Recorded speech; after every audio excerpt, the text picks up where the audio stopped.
Dear students, this is Praveen Kumar Agarwal from Management Department. Welcomes you in my today's lecture of Managerial Economics. In today's lecture, we will discuss upon some of the numericals on break-even analysis. तो एक numerical हम और study करते हैं in relation to the break-even analysis.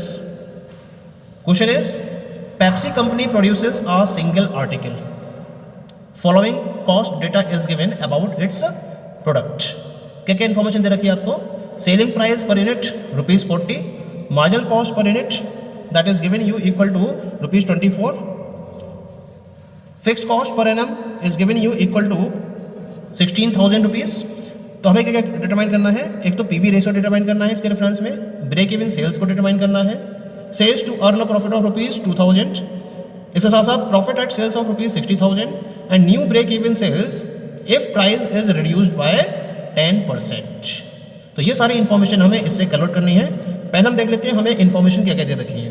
तो we are given with the selling price per unit. It means that P is given you ₹40 per unit, जो है हमारा सेलिंग प्राइस पर यूनिट. ठीक है. मार्जिनल कॉस्ट या हम इसको एवरेज वेरिएबल कॉस्ट का भी नाम देते हैं. तो जो ABC है that is given you ₹24 per unit. ठीक है. इसके साथ आपको फिक्स कॉस्ट दे रखी है and this fix cost per annum is given you equal to ₹16,000. अब हम बात करते हैं अबाउट द फर्स्ट पार्ट. पहला में क्या निकालना है? पीवी रेशियो, या हम इसे प्रॉफिट वॉल्यूम रेशियो के नाम से भी जानते हैं. इस पीवी रेशियो को कैलकुलेट करने का तरीका होता है दैट इज फॉर्मूला, आप नोट कर लीजिए इसको. तो formula is contribution upon sales into 100. ठीक है. कंट्रीब्यूशन के लिए हम फॉलो करते हैं formula that is P minus ABC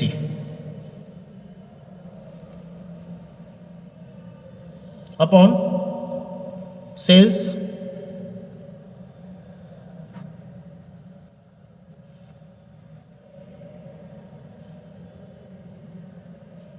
into 100. ठीक है. नाउ अब हमें जो इंफॉर्मेशन दे रखी है उसके अकॉर्डिंग जो P की वैल्यू है that is 40 minus ABC is given you 24 upon sales का मतलब यहां पर सेलिंग प्राइस से है, that is sales price, and this sales price is given you equal to 40 into 100. तो इस तरीके से the value will be 40 minus 24 that is 16 upon 40 into 100 0. Then PV ratio is equal to 40%. Clear? Now we come to the B point. B point क्या है इसके अंदर? We have to calculate the break even sales. तो break even sales यानी कि हमें S B को determine करना है. SB का फॉर्मूला होता है प्राइस पर यूनिट या selling price per unit into QB. Okay.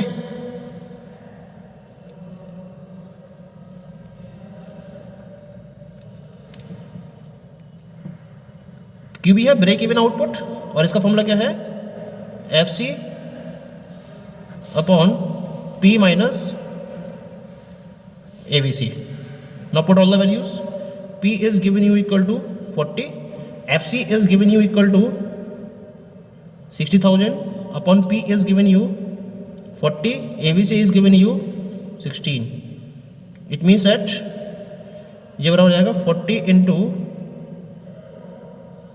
16,000 अपन 40 माइनस 16 जो हो गया 24 के बराबर. 24 40 इट इज इक्वल टू, ठीक है, और 2 पंजे 10, 16 पंजे 80, 80,000 and it is divided by 3 and this is equal to, calculate कर लेते हैं इसको पहले, 3 दूनी 6 और 2 8, 20, 3 चंग 18, 3 चंग 18, 3 चंग 18, 3 चंग 18.33. This will be known as the break-even sales of the firm. Okay.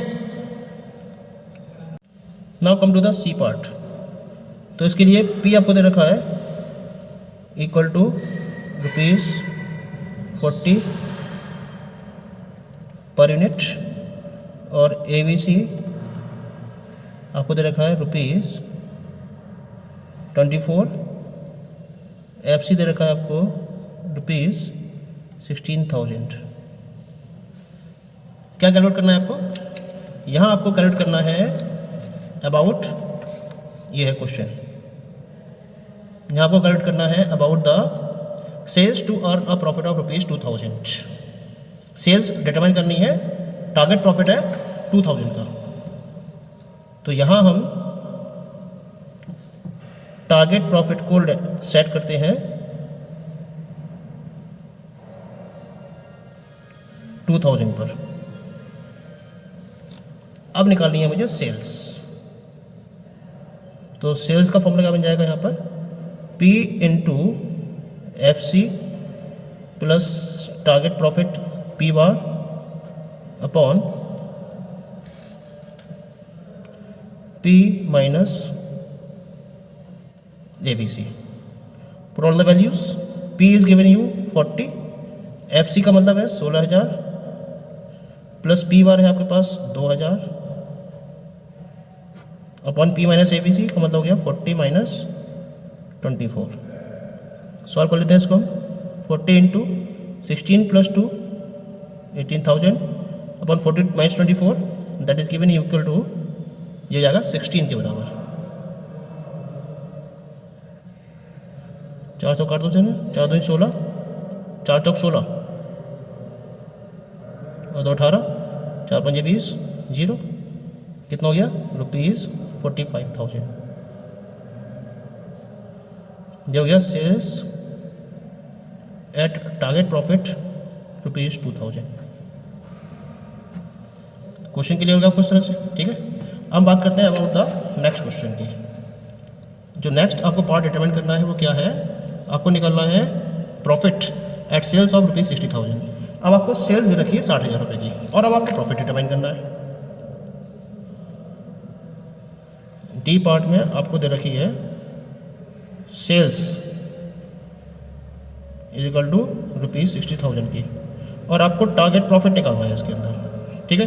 Formula वही लगेगा, sales is equal to P into FC plus P bar upon P minus ABC. Sales देखिए आपको कितनी? 60,000 इज इक्वल टू P दे रखा है आपको 40, FC दे रखी है आपको 2,000 प्लस P बार आपको दे रखा है, ये आपको निकालना है target profit. P minus ABC का मतलब आएगा 40 माइनस 24. 40 में से 24 को माइनस करोगे तो आ जाएगा आपके पास 16.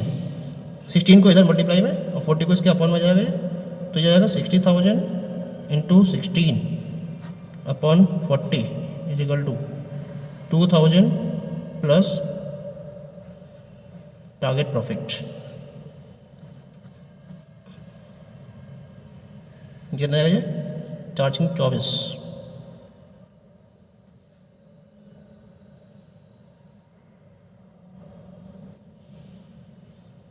₹24,000 इज इक्वल टू कितना जाएगा ये? सॉरी, जो आपको फिक्स कॉस्ट दे रखी है वो दे रखी है 16,000.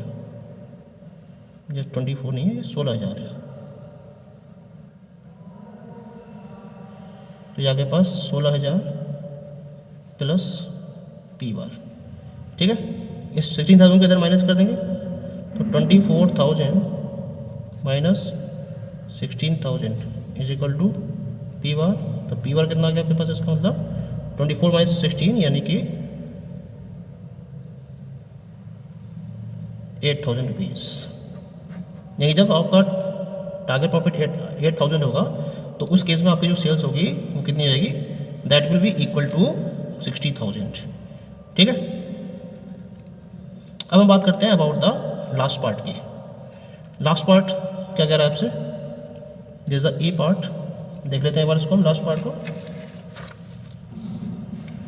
लास्ट पार्ट कह रहा है आपसे कि if price is reduce by 10%, तो आपको नया ब्रेक इवन सेल्स निकालनी है। प्राइस को रिड्यूस करना है आपको 10%। पहले प्राइस कितना था, 40 per unit.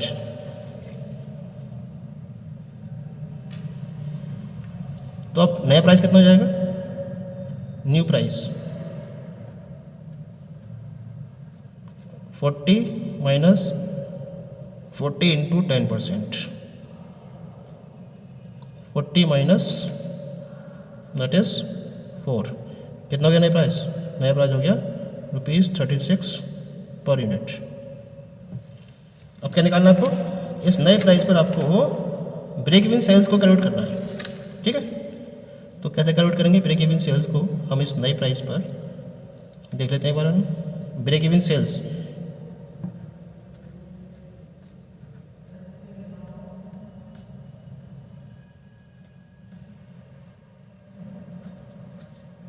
Eight new price, क्या होगा इसका formula, P into FC upon P minus ABC। P का मतलब कितना आएगा, अब नया प्राइस पुटअप करेंगे 36, FC तो आपकी 16,000 दे रखी है। ठीक है, P आपका है 36 और ABC आपको दे रखी है दैट इज इक्वल टू 24। कितना जाएगा, 36 गुणा 16,000, 36 में 24 गए 12, 36। अब जो नई आपके पास ब्रेक इवन सेल्स आई, this is equal to 16,348 48,000। This is SB at new price. ठीक है, so in this way we are getting the solution when the price is reduced by 10% और जो नई ब्रेक इवन सेल्स आई it is equal to 48,000। okay, thank you।